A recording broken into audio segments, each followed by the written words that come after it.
vamos dar continuidade à nossa atividade de exposição doutrinária e o estudo que o setor nos recomenda é do capítulo 19 do Evangelho segundo o Espiritismo. E o título é A Fé Transporta Montanhas. Essa é uma frase de Jesus. Vamos então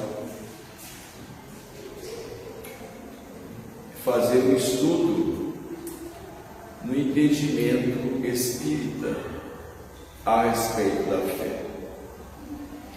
Quando nós dissemos no entendimento espírita, todo e qualquer tema, não estamos reduzindo a compreensão de outras doutrinas. E nós acreditamos que todas as doutrinas religiosas, notadamente, elas são tão importantes e tão necessárias quanto ao Espiritismo. As doutrinas são como os diferentes cursos que ocorrem aqui na Terra. Os cursos atendem às necessidades das pessoas. E nós não podemos desconsiderar a importância do ensino fundamental desde a alfabetização lá, quando começa, com os ensinos que é dado nas universidades. Porque vivemos num universo de estágio de evolução. Nós vamos ver pessoas com 30, 40 anos que tiveram dificuldades de acesso ao conhecimento, ingressarem lá na conclusão do ensino fundamental, ou entrar lá no ensino médio, e ousadamente, às vezes, já com 50 anos, entrar numa faculdade. Então vejamos que o tempo necessário a cada um. Então as várias doutrinas, infelizmente, de quase toda parte do mundo hoje se respeita as diferenças religiosas, se dá espaço a todas as religiões, não há mais, com raras exceções do planeta, perseguições religiosas, guerras de religião, combates a fiéis dessa ou daquela religião. Mas isso ocorreu muito na Terra. E aí, essa semana, a senhora pesquisando os filmes, todas as noites a gente assistiu um filme,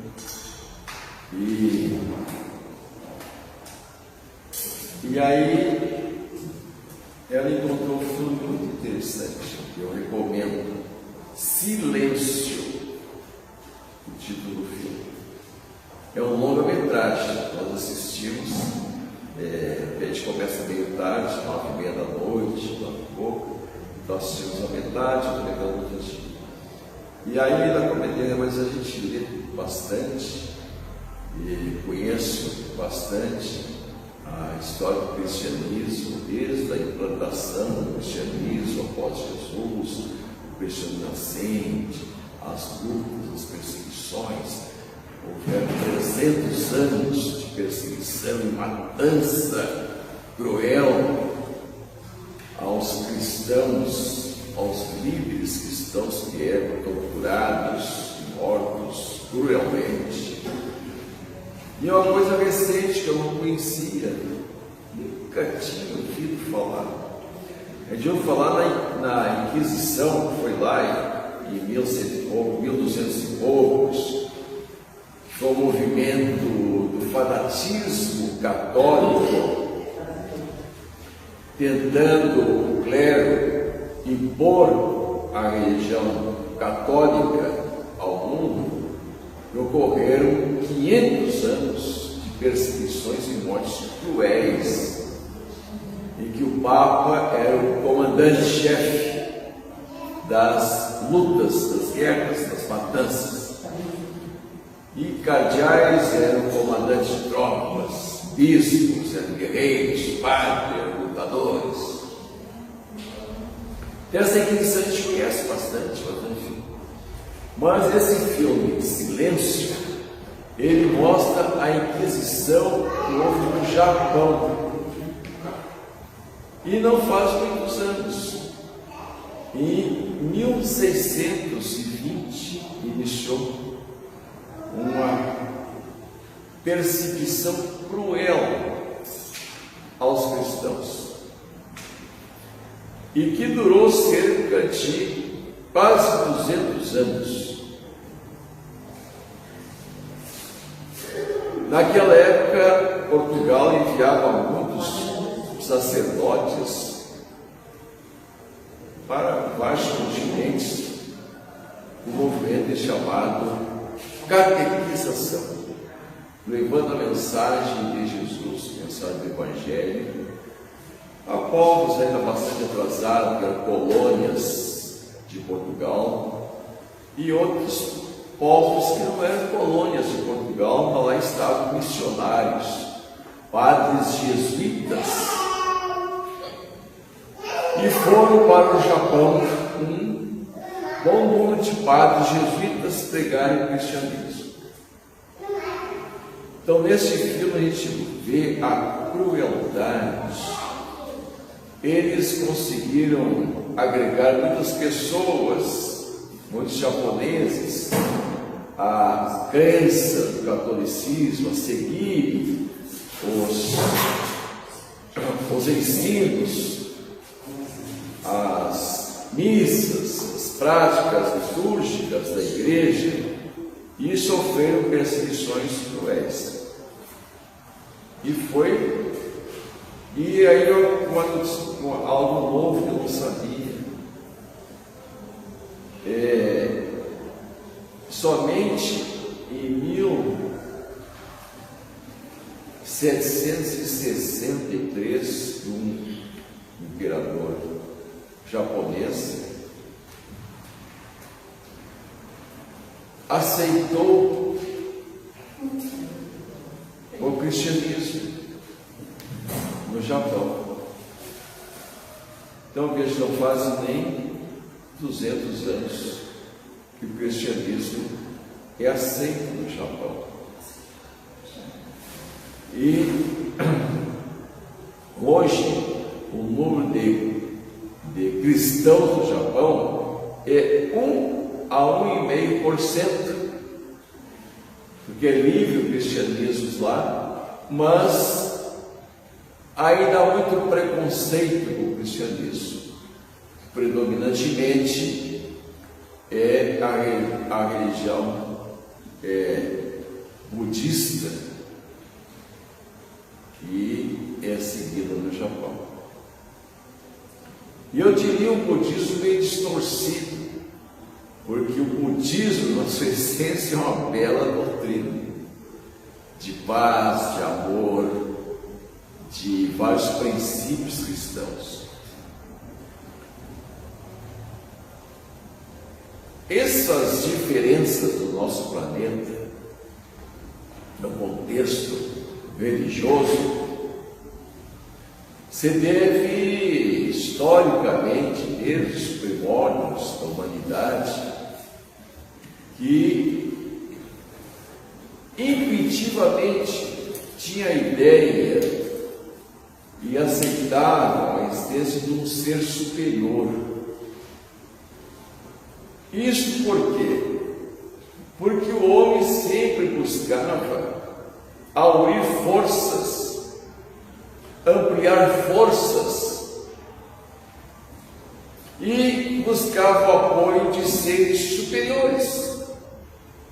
Nós vamos ver um período longo da existência, da crença de vários deuses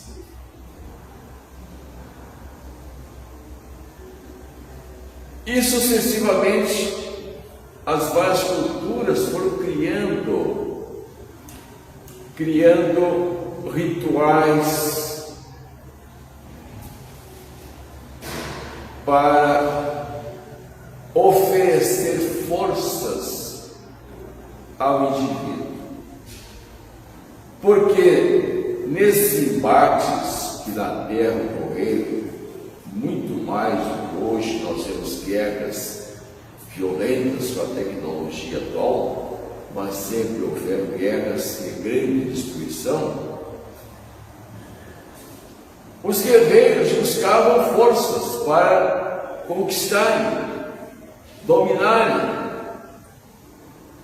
os adversários, e sempre em busca de ampliar territórios.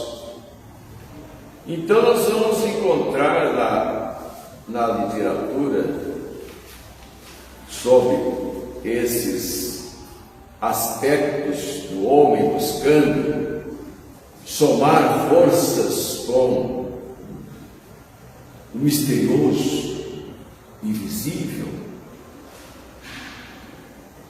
Nós vamos encontrar que essas forças visavam potencializar o indivíduo para a guerra, mas também para criar colheitas, ter fardo das colheitas, apelava para forças invisíveis. E também ganhar forças para ter sucessos, vitórias, em várias empreitadas do mundo. E daí surgem ao invisível, que é algo intuitivo, algo que materialize a presença, a expressão dessa força invisível. E aí nós vamos ver palavras, frases misteriosas, símbolos que se atribuem forças, amuletos, talismãs, até há pouco a crença de uma ferradura na porta da casa. Esses vários talismãs, uma figa. Há pessoas que ainda colocam uma figa no peito para fechar o corpo, ganhar força, pulseirinhas, cristais. Há um comércio colocando poderes nas pedras, nos cristais, simbolizando forças ao indivíduo. Simpatias. Mas nós cremos e entendemos as simpatias não como o leigo colocava ou coloca aí. Número de sorte. E os vários rituais que as crenças adotaram. Essas manifestações são oriundas da fé popular. De geração em geração, as pessoas usam porque a mãe usava, porque a avó usava, sem parar e pensar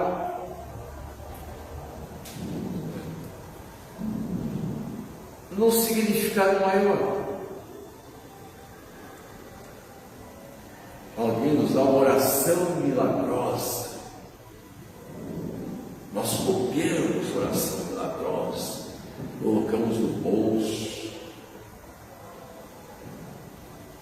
Hoje é bastante comum as pessoas terem a Bíblia guardada numa gaveta, dentro do carro, lá no porta-luvas, a Bíblia. Eu trabalhava no hospital e via na enfermaria que eu fazia uma atividade administrativa, visitava as enfermarias, e eu via já vários anos uma Bíblia, já estava amarelada naquela página aberta, na entrada da enfermaria. E tinha, todos os casos de enfermaria tinha algumas freiras. E um dia eu me dava muito bem com as freiras. Uma sabia que eu era espírita e ficava meio orgulho. E aí um dia eu disse: irmã, não está na hora de virar a parte dessa Bíblia, hein? Ah, deixa. Esse é o livro de Deus. Mas não está na hora de botar uma Bíblia mais nova, mas isso aí não dá nem para ler mais. Há vários anos que eu vejo ela nesta página. Não, esse é o livro de Deus. Mas eu não acho que isso aí é papel. Não fala, diga isso. Vai ser papel. A senhora todos os dias chega aqui e ao entrar na livraria só lê essa página. A senhora não lê, senão a senhora viraria a página no dia seguinte. Então é papel. Então estas coisas o Espiritismo não critica, não condena, não reprova. Deixa assim como está para quem gosta de usar, para quem gosta de ser assim.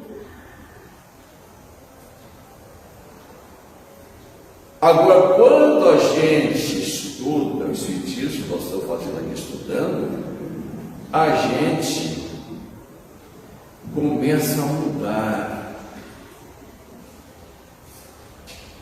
Começa a entender o que é a fé, que nos dá nessas culturas populares, que não está em cima de objetos, de coisas, de amuletos.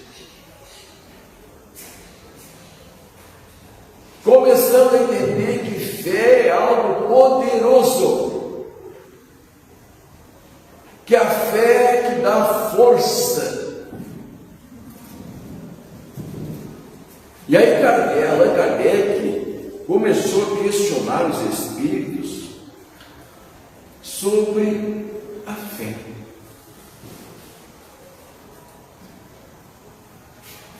Ela tem como base crer em Deus único. Crer em Deus com seus atributos de misericórdia, de amor, de justiça, de presença, porque Ele é onipresente no universo. É uma ideia complexa de Deus, porque quando nós começamos a colocar a fé, essa fé popular, a gente vai humanizando Deus. E Deus é imaterial. Deus não é pessoa. Deus é o supremo Criador. Deus criou-me. Esse Deus onipresente no universo é presente na minha vida. Ora, estudando sobre a fé, nós vamos entender que Deus é presente na minha vida. Eu uso frequentemente uma frase de que eu não a minha identidade atual, a minha individualidade no Espírito. Cada um de vocês, na sua individualidade em Espírito, está na agenda de Deus. Ah, que coisa! Demais para aceitar. Eu tenho a minha agenda, o nome dos meus amigos, seu telefone, seu endereço, familiares, que eu quero contato com eles, eu consulto a minha agenda. Hoje ela está no celular.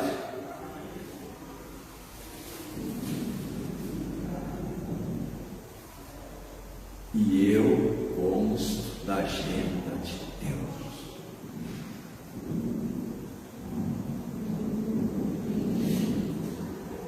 Nós temos que crer assim, porque este é o Deus que nós espíritas entendemos, onipresente, misericordioso, de amor e justiça. Esse ser que não perdoa conforme o significado do perdão rotineiro, que não castiga no entender do ato punitivo da justiça humana, que cresce também para se tornar mais justa quanto às leis de Deus. E aí o Espiritismo começa a mexer com a nossa cabeça, fazer-nos pensar. Mas eu vou usar essa figurinha aqui, não é essa aqui. Eu vou usar essa oração, Senhor, milagrosa. Eu vou botar o Evangelho segundo o Espiritismo embaixo do meu travesseiro.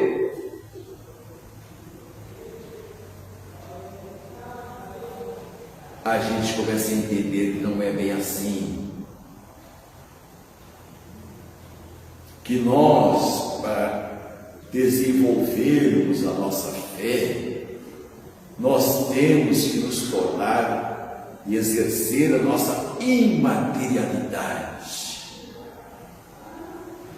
a transcendência nossa como espíritos, seres criados por Deus.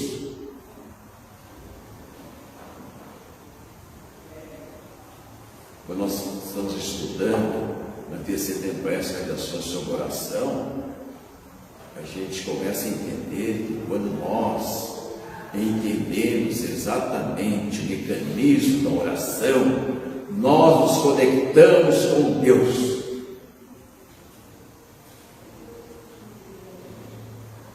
Então a fé, conforme os Espíritos nos diz, é segundo o que Jesus fala.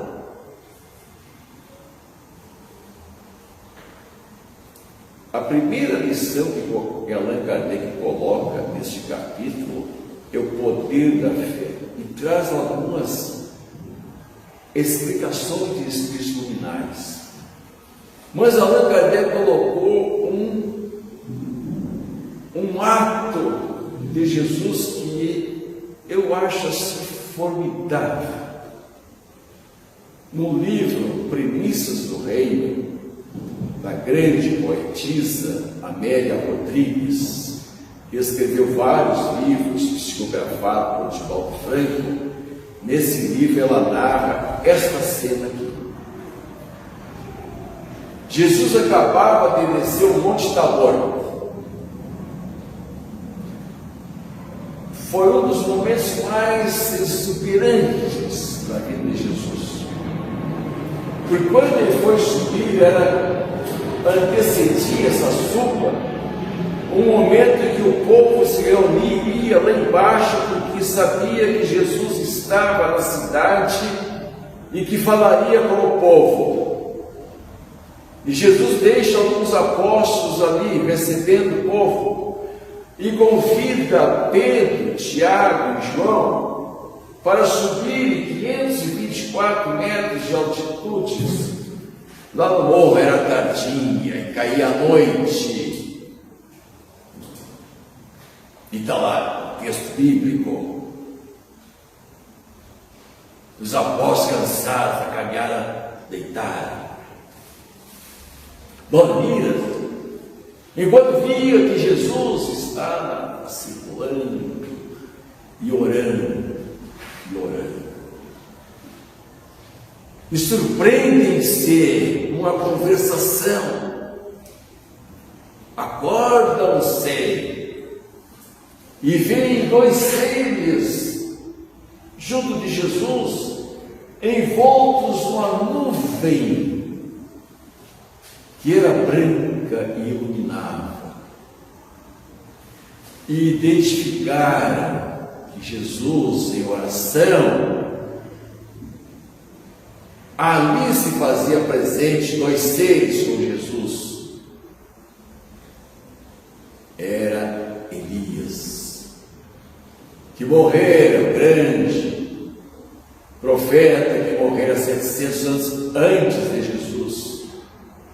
E estava ali Moisés, que morrera, vivera 1500 ou 1600 anos, conforme alguns historiadores, antes de Jesus. E falavam com Jesus. É pena que João, que estava ali junto e foi o evangelista, não colocou que conversa era aquela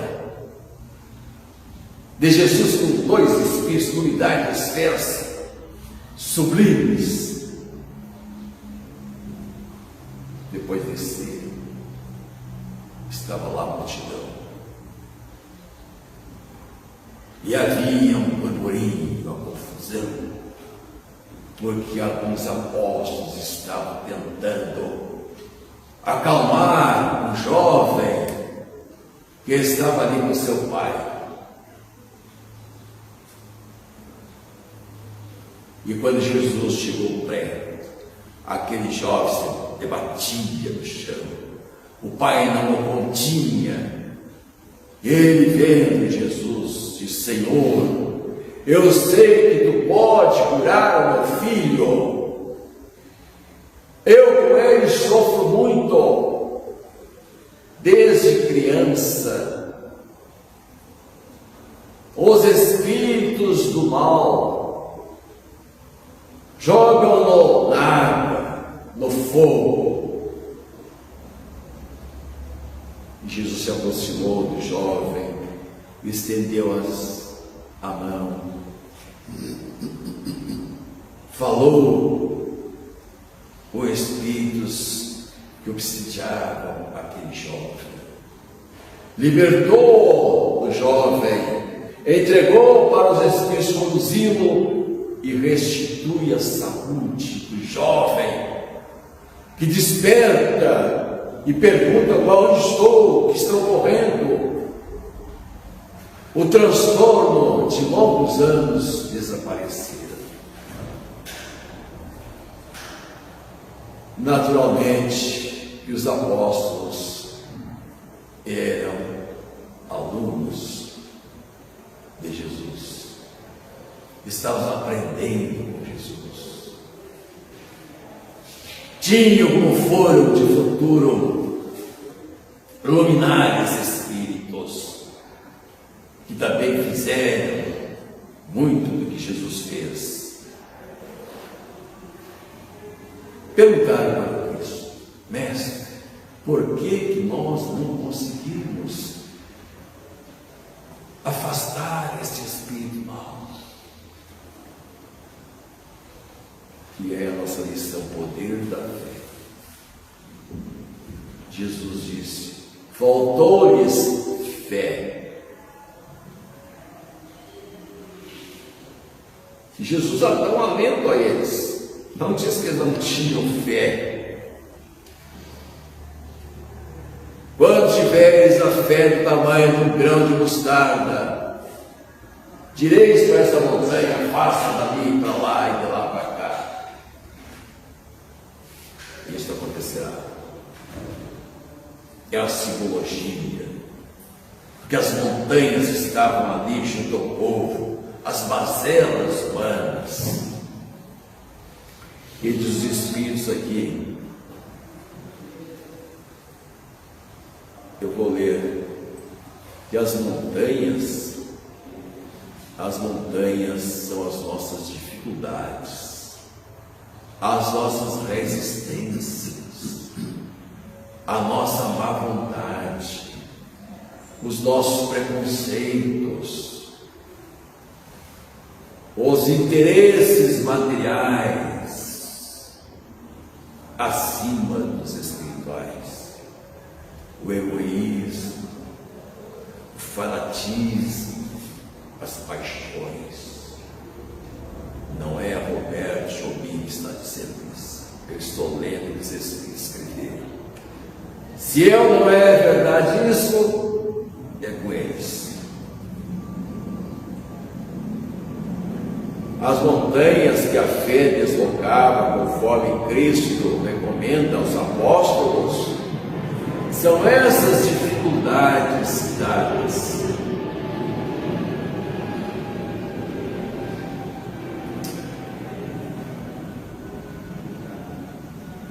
Os discípulos, quanto a nós, quanto a mim, falam por mim e não por vocês.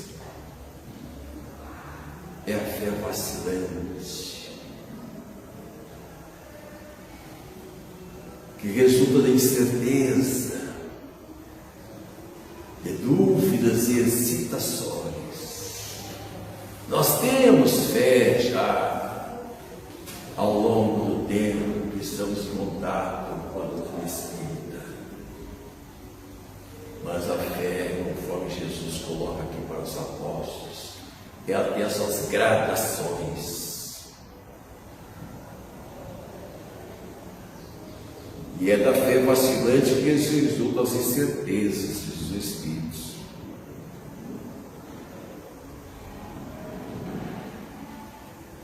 Fé é a confiança que se tem. Eu gosto muito dessa frase que sintetiza que é a fé. É a confiança que se adquire. Ora, o que eu adquiri é meu, é patrimônio, é conquista. Ninguém me tira.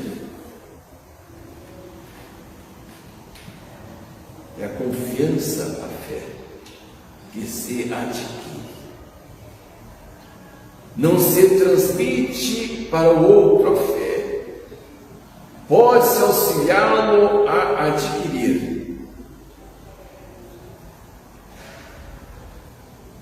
É a certeza que se adquire de determinado fim. E aí os Espíritos falam sobre a fé humana e a fé divina. Tudo que nós temos, imaginemos o que nós temos e é útil lá dentro da nossa casa, nós adquirimos através da fé. A fé humana, que movimenta forças intrínsecas, latentes, que nos coloca numa das leis divinas chamada trabalho. E nós adquirimos o útil, o indispensável, o imprescindível às nossas vidas. Isso nos dá confiança do quanto eu posso. E a fé divina, ela é sutil. A gente não demonstra muito, passa desapercebido, nos dá paciência que nos faz respirar, nos dá certeza que vai crescendo dentro de nós, ao ponto que nos dá convicção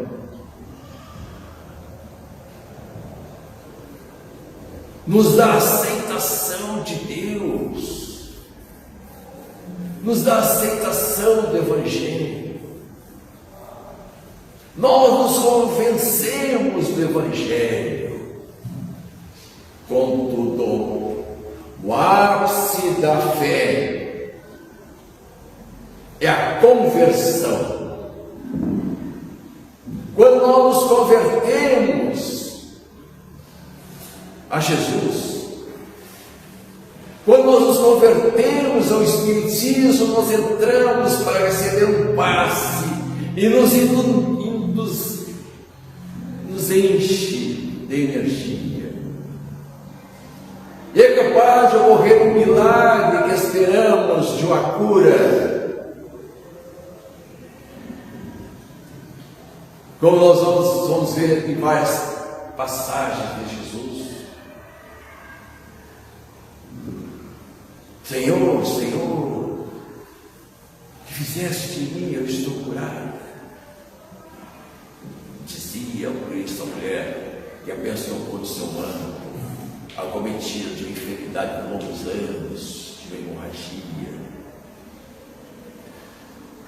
E ele disse: a tua fé te curou. Então, amigos e amigas, o tema é longo, está todo ele no capítulo 19, é de tanta importância que Kardec reuniu várias cenas de Jesus que mostram a nós cristãos a importância de cultivarmos a fé, que é capaz de ultrapassar, nos surpreender a nossa superação humana. Então, nós agradecemos esse momento que tivemos e vamos agradecer a Deus, a Jesus, por esta tarde tão linda, tão bela para nossas almas, nesta casa amiga, onde os benfeitores nos acolhem com todo carinho para os trabalhos que seguirão, paz e de mais a de mais.